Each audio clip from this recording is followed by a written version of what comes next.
Anything over 42.2 k's, which is a traditional marathon, is classified as an ultramarathon. But for me, it's kind of long and testing, and usually anything over about 50 k's. Anything over 50 k's I'd call an ultramarathon. I got into running about 5-6 years ago. At that time, looking for a bit of a life change and feeling a little bit unfit and whatnot, sort of getting close to that 40-year-old mark. So I thought I'd jump on the wagon and trot along as well. So a few little road runs here and there, and then a couple of fun runs, and then some half marathons. And then got into ultra marathon running 3 years ago.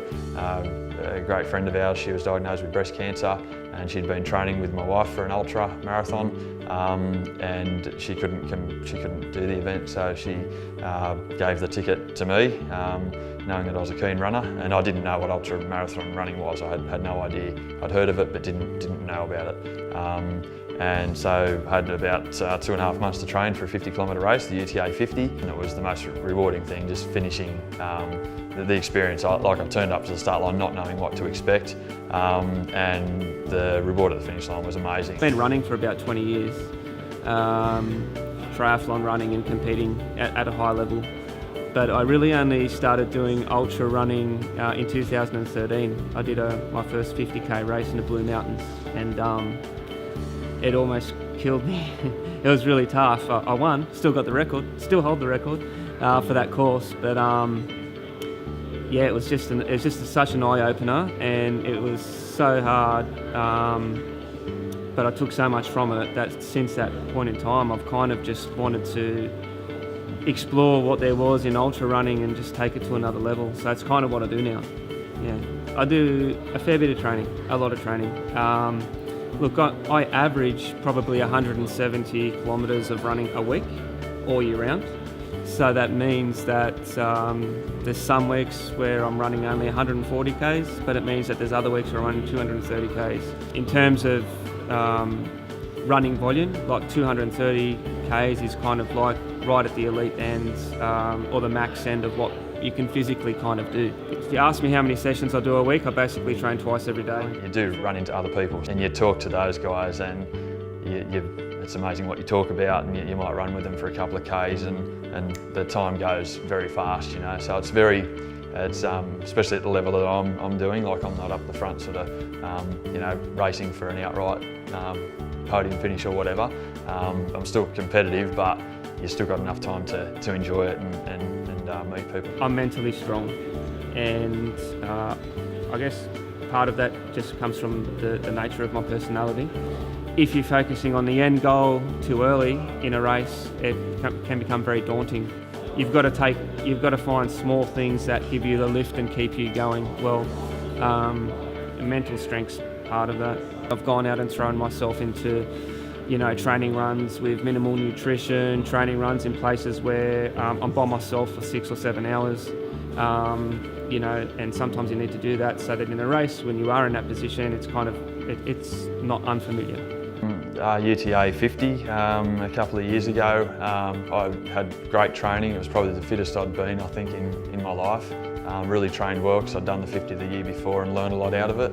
I went to go to the 50 next year and I thought, okay, I can really do well with this, and I had a brilliant training run. In a fortnight, my last long training run, I hurt my ITB, had an ITB issue, and basically couldn't run. So I went into it and my leg was taped up like a Christmas tree, and it was just, I took off from the start line, and my family sort of thought that I'd pull out within a couple of k's, because apparently I went through and I looked pretty dismal at that first kilometre mark. At the 20k mark, I felt great, and by the end of the race, I didn't feel it, and I haven't had an issue with it since. So that to me, it was awesome to come out of it with that injury, thinking I wasn't even going to be able to do the race, to being probably the best finish that I've ever had in my life. It was such a rewarding experience when my daughter and her boyfriend crossed the line with me. That day was pretty special. It'd be hard to top that one. For me, there's been a couple of races where I've had really bad races, and things just started shutting down, and it gets to the point of tears, right? And like a grown man crying is not good, but when you've trained up for you know, when you've invested a year into an event and you're competing with the best runners in the world, and things don't go wrong, it can be, it's a really good leveler. The Comrades Marathon 2 years ago, it was the first time I'd really raced over, 60 or 70 Ks, it's 90 Ks, and I had like extreme pain and cramping throughout my whole body, but I also had really bad problems with my hip flexors. So like I could hardly lift my legs up, and like got to a point where I started walking, and once you're walking, like I was still doing really well. I think I still came in the top 200 or 300 out of 20,000, but for me it was bad. And there was a point where I was walking walk run for about 2 to 3 hours. So the event took me about an hour and a half longer than I'd planned, but there was extreme pain mixed with like extreme disappointment, and like that's really hard, and that's happened to me a couple of times. And it's probably only because of the pressure and the expectation that I put on myself to aim to do as well as I can. And not everyone's always going to put themselves in that position, because you may just be competing to do what you want to do and just to do it. But when you're competing to win and you sacrifice a lot and things don't go right, then yeah, it kills. There's a couple of things that keep surprising me within running, and the feeling of reward for me. I keep thinking that the reward of crossing the finish line, it's gonna stop one day. That I'm just going to be like crossing the finish line, sort of, oh yeah, did that one. But it's not. Every time I cross the finish line, it doesn't matter if it's a 10-kilometre road race or a 100-kilometre ultra trail. I still feel satisfaction and reward every time I cross that line and get that finisher's medal. It's something that it keeps surprising me, because I keep waiting for that feeling to not be there, but it's always there. And the people, like you've got all walks of life, and it's surprising when you do talk to people how many people actually do parkrun on a Saturday morning, and there's so many people out there that do it, so that it surprises me in conversation that, oh wow, you run too, cool, okay, then you start talking for half an hour. So yeah, there's still the wow factor there. I've said no to a lot of things, not just food and alcohol and that type of thing, which I have to modify and limit depending on what phase I'm in, but I'm just talking about simple things like family. I'll often be, I miss friends' weddings, I'm not around as much as I probably I should be, and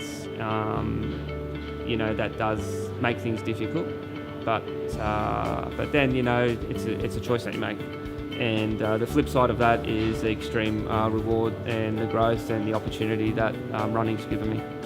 I mean, I'm an engineer, but I've built a career and a life out of running. That really is my biggest running achievement, that I kept running, and then I kept believing that eventually it could turn into something that I could turn into something which was a business as well and a lifestyle. So I think running becoming my lifestyle is my biggest achievement. But if we think about performance, I don't think I haven't achieved it yet. I've won a lot of races, but I want to get some significant performances in the big ultras, so we'll see. Never give up. It is a tough old road. Running can change your life. I find that my life now it's great. Life is fantastic. I wouldn't change it.